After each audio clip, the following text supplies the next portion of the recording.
মা বাপ যদি নামাজ পড়ে না, তাহলে আপনার এই নামাজ পড়ার নির্দেশ যদি দেন, দিতে লাগবে, আপনার নির্দেশটা কতটুকু পালন করা হইবে? জি, এই জন্য মা বাপ যারা আছেন, আপনি কিন্তু প্রথমে ইসলামিক জ্ঞান অর্জন করে আপনি কিন্তু পাক্কা নামাজি হইতে লাগবে, ঠিক কিনা? আমার কথার সঙ্গে আপনার একমত আছেন কিনা? ইসলামিক জ্ঞান অর্জন করা আপনার জন্য জরুরি, এবং আপনার সন্তানাদি যারা আছে তাদের জন্য আপনার উপকারী। গতিকে আমার ভাইরা, এই যে বাচ্চা যেটা, এই বাচ্চাটা কিন্তু মার সঙ্গে বেশি সময় থাকবে, বাবার কাছে এখন থাকবে, বাবা বাইরে থাকবেন, চাকরিতে থাকবেন, রুজি রোজগারে থাকবেন, কিন্তু বাচ্চাটা থাকবে বেশিরভাগ মার সঙ্গে। এর জন্য মা যদি দ্বীন ইসলামের শিক্ষায় শিক্ষিত থাকে, বর্তমান যুগে দ্বীন ইসলামের শিক্ষা কমপ্লিট করার পরে এই জাগতিক শিক্ষা সুশিক্ষা গ্রহণ করাও ফরজ হয়ে গেছে। মা শিক্ষিতা যদি থাকে, তাহলে মা কি করবে? লালন পালন করবেন ঠিক ইসলামিক পরিবেশের মধ্যে। কিভাবে? আগে আগে আমরা দেখছি মুরব্বী যারা, দাদা যারা আছেন, তারা সন্ধ্যা পরে অর্থাৎ মাগরিবের নামাজ পড়ে দাদা এবং দাদিরা নিজের নাতি নসাকে নিয়ে তারা বারিন্দার মধ্যে বসে অথবা ঘরের মধ্যে বসে পড়তেন। হাসবি রব্বি জুড়ে মা ফি কলবি গায়রুল্লাহ নূর মুহাম্মদ সাল্লাল্লাহু লা ইলাহা ইল্লাল্লাহ লা ইলাহা ইল্লাল্লাহ লা ইলাহা ইল্লাল্লাহ মুহাম্মাদুর রাসূলুল্লাহ। এই সমস্ত পড়তেন, ঠিক কিনা? আর বাচ্চা যে আছে সেও শিখতেছে। জি, বাচ্চার মন যেটা আছে, এই মনটা অত্যন্ত পরিষ্কার। যেভাবে আমার ভাইয়েরা পাথরের মধ্যে কুদাই করে লেখা হয়, এই লেখাটা জীবনে কোনো দিন মিঠে না। এইভাবে ছোটবেলায় আপনার ছেলে অথবা মেয়েকে যে সুশিক্ষা দিবেন, এই সুশিক্ষার আলো কিন্তু তার জীবন থেকে কোনো সময় সরবে না।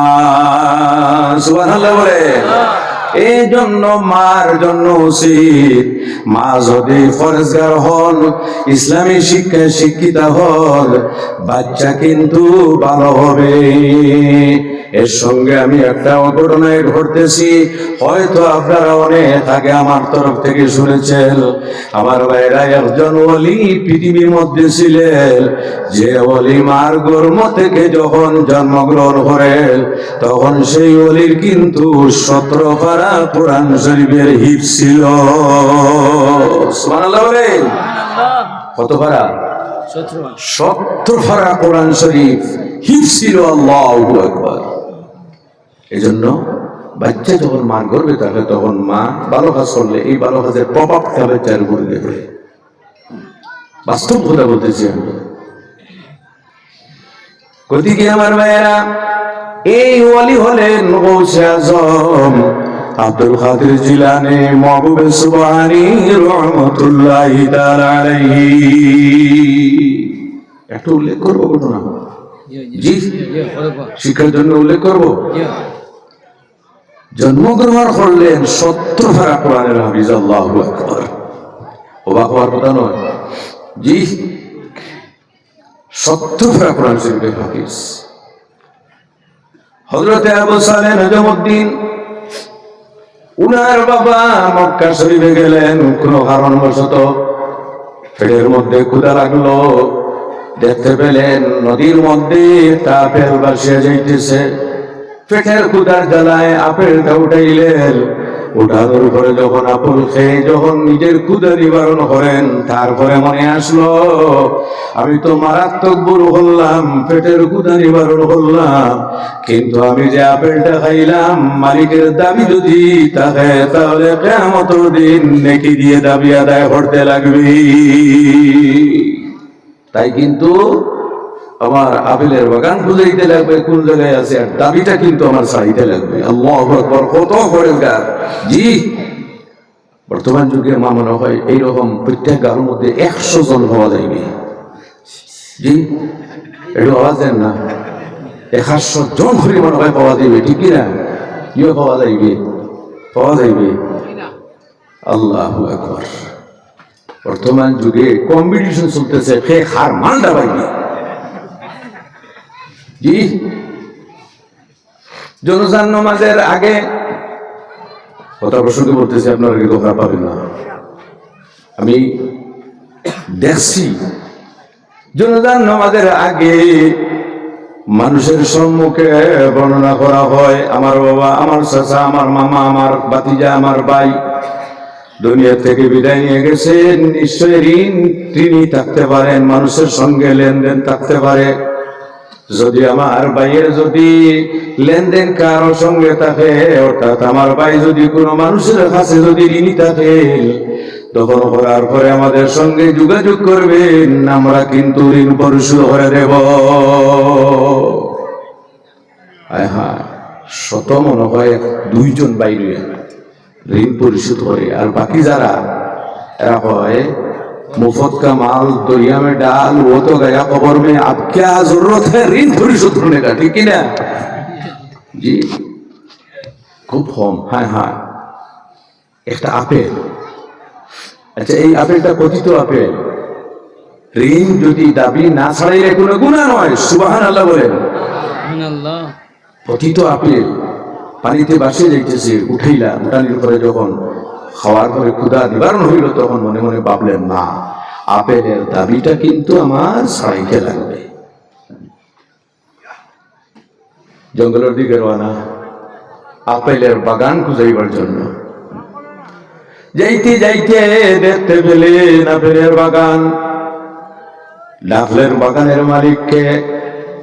তখন দেখা গেল বাগানের মালিক একজন আল্লাহর ওলি, হযরত আব্দুল্লাহ ইয়াফি রাহমাতুল্লাহি তাআলা আলাইহি। সুবহানাল্লাহ। ওসি আজম মার গর্ভে থেকে ওলায়ত নিয়ে জন্মগ্রহণ করেছেন। বাহজাতুল আসরার কিতাবের মধ্যে লেখা আছে। মালিক যখন বের হলেন, জিজ্ঞাসা করেন, কিসের জন্য এসেছো? হুজুর, আমি এসেছি হয়তো আপনার বাগানের কোনো আপেল হবে, হয়তো আপনার বাগানের, আমি নিশ্চিতভাবে বলছি না, হয়তো আপনার বাগানের কোনো আপেল পানিতে ভাসিয়ে যাইতেছিল, আমি গুতার যন্ত্রণায় উঠাইয়া আমি এই আপেলটা খেয়ে নিয়েছি। আপনার কাছে আমি চাইতেছি আপেলের দাবিটা ছাড়তে লাগবে। তিনি মনে মনে ভাবতেছেন, আমিও চাইতেছি এইভাবে যদি কোনো আঠা পড়ে জালে, তাহলে আমারও কিছু কাজ শেষ হইবে। তিনি বললেন, আপেলের দাবি তো ছাড়বো না, একটা কন্ডিশন আছে। এই কন্ডিশনটা হলো 7 বছর পর্যন্ত আমার বাগানে রাখাল হিসাবে থাকতে লাগবে, চৌকিদার হিসাবে। সুবহানাল্লাহ। 7 বছর হিসাবে, 7 বছর পর্যন্ত আমার বাগানের কি থাকতে লাগবে? চৌকিদার। চৌকিদার। মনে মনে ভাবলেন, হায় আল্লাহ, কি সমস্যা! একটা আপেল খাইয়া 7 বছর আপেলের বাগানের চৌকিদারি গুলায় লাগছে, আমরা মানবো? জি, আমরা মানবো? আল্লাহু আকবার। কি যে ঘটনা ঘটাইব এটা আল্লাহই ভালো জানে। হাইলাম কি হয়েছে? হযরত গাউসে আজম আব্দুল কাদের জিলানী সাহেবের বাবা আবু সালেহ রাহমাতুল্লাহি তাআলা আলাইহি বললেন, একটা আপেলের দাবি ছাড়তে যদি 7 বছর তোমার বাগানের চৌকিদারি করতে লাগে, তাহলে আমি আবু সালেহ রাজি আছি, কোনো অসুবিধা নাই। সুবহানাল্লাহ বলে। সুবহানাল্লাহ। কতটুকু করে আল্লাহ। এই তো বাগানের চৌকিদারি আরম্ভ করলেন। 1 বছর, 2 বছর, 3 বছর, 4 বছর, 7 বছর পর্যন্ত একটা বাগানের কোন আপেলের ক্ষতি হইতে কখনো ছাড়নি। সুবহানাল্লাহ। আপনার আমার মতো যদি কোনো মানুষ থাকতো, 1 বছরে বাগান সাফ। জি, 1 বছরে কি হইতো? বাগান সাফ, মালিক ফতর ভিখারি। একদিন মালিক বললেন, হে আবু সালেহ, তুমি বাগান থেকে একটা আপেল পাড়িয়ে আনো। তিনি একটা আপেল পাড়িয়ে আনলেন। আনার পরে বাগানের মালিক যখন আপেল কাটিয়া খাইল, খাওয়ার পরে বলল, হে আবু সালেহ, আজকে 7 বছর হয়েছে, বাগানের আপেল কোনটা মিষ্ট কোনটা টক এখন পর্যন্ত তোমার কি জ্ঞান হয় না? তিনি উত্তর দিলেন, হুজুর, আপনি আমাকে বাগানের চৌকিদার হিসাবে রাখছো, কিন্তু কোনদিন আপেল খাইয়া টেস্ট করার অনুমতি কোনদিন দেও না। সুবহানাল্লাহ, জোরে বলেন না। বাগানের মালিক একজন আল্লাহর ওলি, তিনি বলতেছেন সাধারণ কোন মানুষ নয়, কি একজন আল্লাহওয়ালা মানুষ। আগে তো মানুষ এইভাবে ছিল, যার জন্য দেশের মধ্যে শান্তি আর শান্তি ছিল। আমাদের মধ্যে এইভাবে কোনো গুণ আছে? জি, এইভাবে কোনো গুণ আছে? মানুষ কার সম্পদ কিভাবে আত্মসাৎ করত, কিভাবে মারত, সেই চিন্তায় সমস্ত রাতটা অতিবাহিত হয়ে গুম হয় না। তখন বাগানের মালিক বললেন, ঠিক আছে, এই চৌকিদার কিন্তু ছাড়া যাবে না। আর এক সমস্যা পড়ে, 7 বছর অতিবাহিত হওয়ার পরে তিনি বললেন, বাগানের মালিক, আমি আপনার কাছে হস্ত জুড়ে যাইতেছি, আমার 7 বছর হয়ে গেছে, আপনি আমাকে ছেড়ে দিন। বাগানের মালিক বললেন, এখনো তোমার যাওয়ার সময় হয় না, আমি ছাড়বো না। আমার আর একটা কন্ডিশন আছে, এই কন্ডিশন যদি তুমি মানো তাহলে আপেলের দাবি ছাড়তে রাজি আছি। এই কন্ডিশনটা হলো, আমার একটা মেয়ে আছে, এই মেয়েটা কিন্তু চোখে দেখে না, এই মেয়েটা কিন্তু বদির খানে শুনে না, এই মেয়েটা কিন্তু বোবা কথা বলতে পারে না, এই মেয়েটা কিন্তু ল্যাংড়া হাঁটিয়ে যাইতে পারে না। এই মেয়ে যদি বিবাহ করো তাহলে আপেলের দাবি ছাড়তে আমি রাজি আছি। আচ্ছা বলে তো, বর্তমান যুগে কোন মানুষ মানবে? আল্লাহু আকবার, কি যে মাটার করবে। চৌকে দেখে না, 1 নম্বর, খানে শোনে না, কথা বলতে পারে না, হাতের মধ্যে অসুবিধা, পা লেংড়া, হাঁটতে পারে না, এই মেয়ে বিবাহ করতে লাগবে যদি আপেলের দাবি ছাড়াইতে চান। তিনি বললেন, আর কি বলবো, একটা আপেল খাইয়া এই ধরনের আপাহিজ পঙ্গু মেয়েকে যদি আমার বিবাহ করতে লাগে, তাহলে আমি আল্লাহর আযাব, আল্লাহর গজব ভয় করে কিন্তু এই মেয়েকে বিবাহ করতে আমি রাজি হয়ে গেলাম। সুবহানাল্লাহ, জোরে বলেন না। দেখুন আমার ভাইয়েরা, বিবাহ হয়ে গেল। বিবাহ হওয়ার পরে হযরতে গৌসে আজম আব্দুল কাদের জিলানী রহমাতুল্লাহি, হযরত আবু সালেহ রহমাতুল্লাহি তাআলা আলাইহি ঘরে যখন দেওয়া হলো, মেয়েটি যখন দেখলেন, দেখার সঙ্গে সঙ্গে ঘর থেকে তাড়াতাড়ি বের হয়ে গেলেন। জিজ্ঞাসা করা হলো, হে আবু সালেহ, ঘর থেকে তুমি কেন বের হয়ে গেলাই? হযরত আবু সালেহ বলেন, আমি ঘর থেকে বের হয়েছি এজন্য, কারণ আমি যে মেয়েটি বিবাহ করেছি এই মেয়েটি অন্ধ, কিন্তু যে মেয়ে আমার ঘরের মধ্যে দেওয়া হয়েছে এই মেয়ের চোখের মধ্যে কোনো ডিফেক্ট নাই। আমি যে মেয়ে বিবাহ করেছি এই মেয়েটি বুবা, কথা বলতে পারে না, কিন্তু এই মেয়েটির কথাবার্তার মধ্যে কোনো ডিস্টার্ব নেই, কোনো অসুবিধা নেই। আমি যে মেয়েটি বিবাহ করেছি এই মেয়েটি ল্যাংড়া, হাঁটতে পারে না, কিন্তু যে মেয়েটি আমার ঘরের মধ্যে দেওয়া হয়েছে এই মেয়েটি অত্যন্ত সুন্দর, অত্যন্ত পরিষ্কার ভাবে কথাবার্তা করতে পারে, হাঁটতে পারে, নড়াচড়া করতে পারে, আদবের সাথে কথা বলতে পারে। এই মেয়ে তো আমার বউ নয়। আল্লাহু আকবার, কত বড় পরিষ্কার মানুষ। এরপরে শ্বশুর সাহেব বললেন, যদি আমি বুঝাইয়া না হই তাহলে তো দামান বেটা বিগড়িছে। জি, বুঝিয়ে না বলি তো অসুবিধা আছে কিনা? সততা দেখুন আমার ভাইয়েরা, আমার বউ অন্ধ, আমার বউ বুবা, আমার বউ লেংড়া, এত ভালো।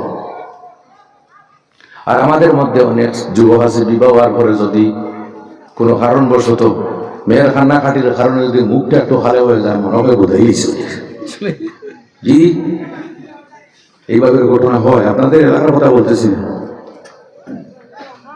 যাই হোক, যখন বুঝাইয়া বলা হলো হযরত গৌসে আযম, আল্লাহ শুকরিয়া আদা করেন আলহামদুলিল্লাহ, হযরতে গৌসা হযরতে আবু সালেহ নজম হযরত আবু সালেহ রাহমাতুল্লাহি তাআলা আলাইহি যে বিবি, এই বিবি প্রতিদিন কোরআন শরীফের তিলাওয়াত করতেন। সুবহানাল্লাহ বলেন।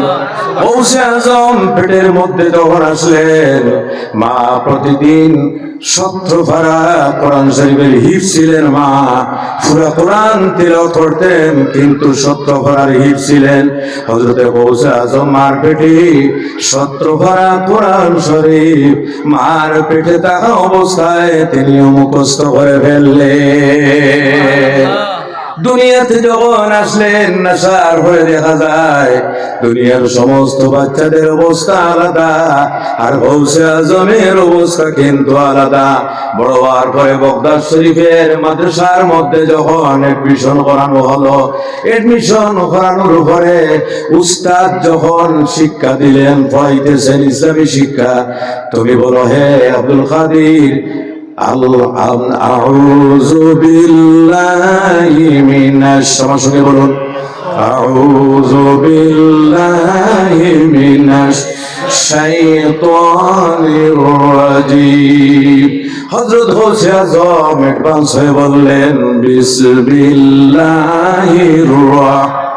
রাহমানির রাহিম। উস্তাদ বয়স হয়ে গেলেন, মানুষ না জিন্না। আউযুবিল্লাহ সবক দেই, বাচ্চা পড়ে বিসমিল্লাহির রহমানির রহিম। অ্যাডভান্স শিক্ষক উস্তাদ পড়াইতেছেন আলিফ লাম মিম যালিকাল কিতাবু লা রাইবা ফিহি। গৌসে আযম আব্দুল কাদের জিলানী উস্তাদের সম্মুখে বলেন যালিকাল কিতাবু লা রাইবা ফিহি। উস্তাদ আরো আশ্চর্য, কি অবস্থা। জিজ্ঞাসা করলেন, হে আব্দুল কাদের, তুমি কি এইভাবে পড়তে পারবে? তিনি উত্তর দেন, আমি একসঙ্গে অনর্গল 70 পারা কোরআন শরীফ হিফজ আমি আপনার সম্মুখে আমি পড়তে পারবো। সুবহানাল্লাহ বলে। এজন্য আমার ভাইয়েরা, মা যদি শিক্ষিতা হন, ইসলামী শিক্ষায় শিক্ষিতা যদি হন, তাহলে আচ্ছা আপনার ছেলের মধ্যে কিন্তু ভালো প্রভাবটা পড়বে। মা কুলের মধ্যে নেবেন।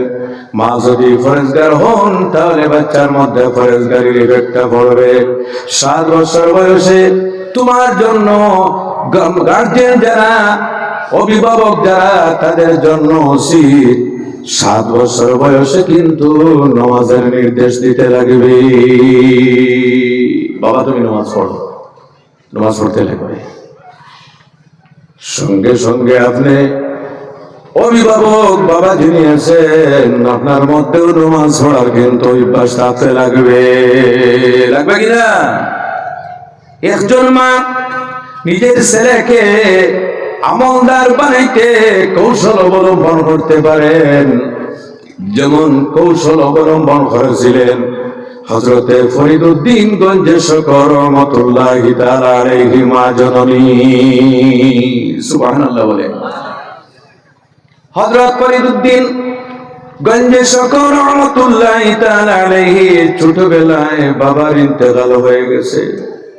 সামান্য টাকা বাবা রেখে গেছে নিজের সন্তানের শিক্ষা গ্রহণের উদ্দেশ্যে। বাবা যখন মারা গেলেন, ফরিদউদ্দিন গঞ্জে শকর রহমাতুল্লাহি তাআলা আলাইহির মা জননী ঘরের মধ্যে বিভিন্ন জিনিস তৈরি করে মানুষের মাধ্যমে বাজারে বিক্রয় করে নিজের জীবন অতিবাহিত করতেছেন। কিন্তু প্রতিদিন লক্ষ্য থাকতো আমার ছেলে নামাজ পড়তেছে কিনা, আমার ছেলে ইসলামী বিধান পালন করতেছে কিনা। নামাজের সময় আসার সাথে সাথে হযরতে ফরিদউদ্দিন গঞ্জ শোকের আম্মা জান নিজের ছেলেকে নিজের সঙ্গে ওযু করাইয়া মুসল্লায় দাঁড় করাইয়া দিতেন।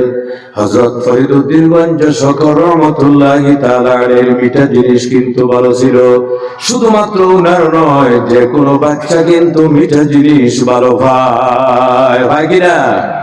হযরতে ফরিদউদ্দিন গঞ্জে শোকর রহমাতুল্লাহি তাআলা আলাইহি বলতেন, মা গো, যদি আমি নামাজ পড়ি তাহলে আমি কি চিনি পাইব? মা বললেন, নামাজ পড়িয়া যখন মুসল্লা উঠাইবে আল্লাহ তোমার মুসল্লার নিচে চিনির ভুড়িয়া রাখবে। অর্থ হলো চিনির ভুড়িয়া তো তিনি রাখেন, কিন্তু চিনির শস রাখে আল্লাহ। নামাজ শেষ, মা পাইব মুসল্লা উঠাও, দেখা যায় চিনির ভুড়িয়া, সুবহানাল্লাহ।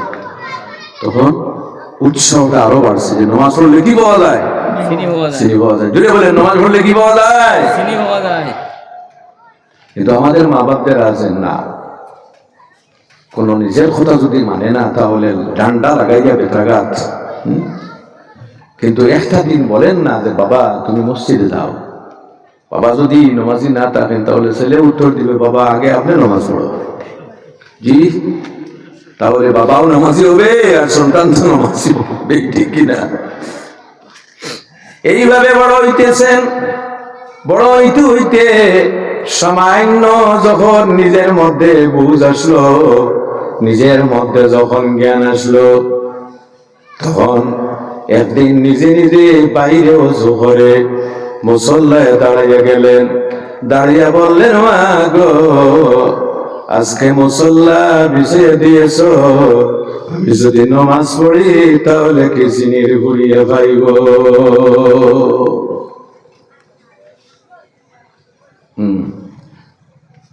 তখন মা বললেন, হায় হায়, আজকে উপায় নাই,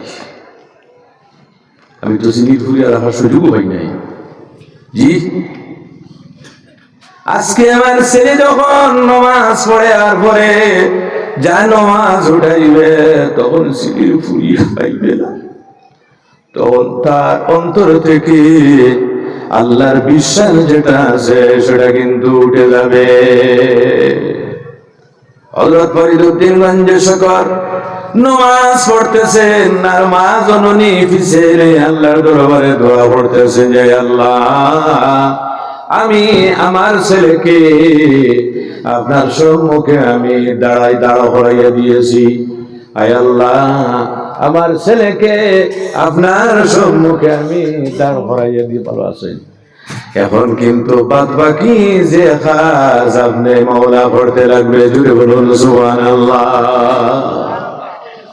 তখন মা পিছনে দোয়া করতেছে আর ফরিদউদ্দিন গঞ্জে শোকর নামাজ পড়তেছেন। কারণ আজকে তো চিনির পুড়িয়াটা রাখার সময় পান নাই।